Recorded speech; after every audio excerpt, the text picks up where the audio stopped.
Hello everyone, কি অবস্থা, কেমন আছেন? আশা করি সবাই ভালো আছেন। আমাদের ইউটিউব চ্যানেলের নাম হয়েছে নুরু ভাই। আমাদের সাথে থাকেন। আজকে আমরা দেখাবো কিভাবে একটা বাথরুম আপনি বিদেশে আসার পরে টাইলস লাগাইবেন বা কাজ করবেন। সম্পূর্ণ পুরোটা ভিডিওর সাথে থাকেন। আমরা হবে মাত্র কাজ শুরু করছি, সম্পূর্ণ পুরোটা আজকে দেখাইনি।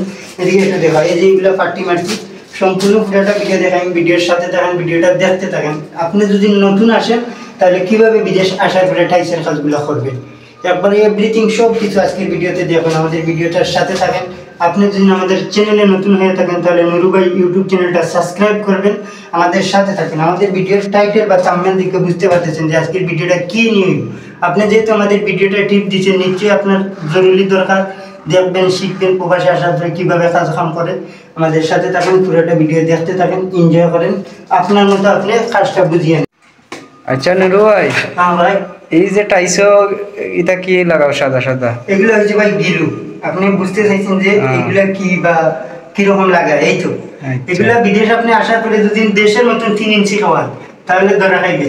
এগুলার দাম দিতেই আপনার। এগুলো আপনি যখন বিদেশ আসবেন, যখন টাইসের কাজ করবেন, এদিকে দেখেন এগুলা সাদা গিলু, আমার দিকে ধরে নেবেন, এগুলা সাদা গিলু। এগুলো আপনি সবসময় মনে করেন ওয়ালের মাঝে এদিকে কাছে আনো, একেবারে কাছে টেনে দেখো। এই যে দেন অল্প মারছি, এই যে পাত্রটা দিয়া, এটা দিয়ে, এটা দেখেন, এটা দিয়ে অল্প করে মারতে হবে। আপনি যদি অতিরিক্ত মারেন তাহলে ধরা খাইবে। টাইসো কত সেন্টি ওয়াল লাগে? 1.5 সেন্টি ভাই।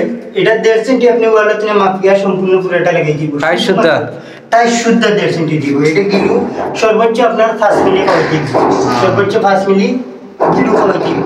এই দেশের যদি নাম তাহলে 1/2 সেন্টির হিসাব, আমরা এই দেশের সেন্টির হিসাব করে 1.5 সেন্টি হয় বাংলাদেশের 15। বর্তমানে আমাদের পুরাটা পায়াবান্ধা শেষ।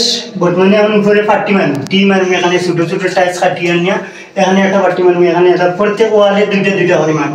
মারার পরে এই পাট্টিটা দিয়ে চেক করবি। আমার মনের মাঝে আপনার আইতে পারে যে নুরুল আমিন ভাই, এটা কি বিদেশ আপনি যে কাজ কাম করবেন, এটা কি লেভেল করবেন? নীল ওয়ালটা বিদেশ কোনো কামের মাঝে লেভেল নেই, ওয়ালের মাঝে কোনো শল নাই।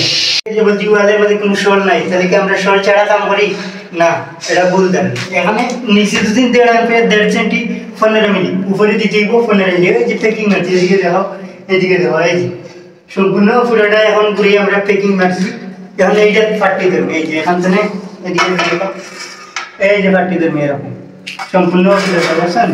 19 থেকে 20 মানতে না, এটা হলো বিদেশের কাম। 19 থেকে 20 মানতে না, এটা এখন সম্পূর্ণ পুরোটা এই পাট্টি লেভেলে কাম করলো। এটা টাইসের টুকরা কাটি কাটি লাগাইছো না? এটা হ্যাঁ, টাইসের ছোট ছোট টুকরা আছে না, কাটি ওই যে স্পিড লেভেল আছে না, হ্যাঁ, এটা পাট্টির উপরে দাঁড়িয়ে এভাবে শো করবে। আপনাদের কিন্তু না থাকলে আবার বুঝবেন না, এই যে এভাবে শো করবে। এই ওয়ালগুলো বরাবর লেভেল করতে হবে। এই ওয়ালগুলো সম্পূর্ণ পুরোটা লেভেল থাকে। এর উপরে খালি দামদামাইয়া লাগিয়ে দেখবেন। ওই যে পাত্রী আছে, পাত্রী দিয়ে ফুস করে টান দিবেন, ফুস করে খালি বইয়া দেখবেন। বুঝছেন? এই লোক কাজ কামের অবস্থা বিদেশের। সবাই ভালো থাকেন। আমাদের কাজের শেষ ফিনিশিংটা কিরকম হয়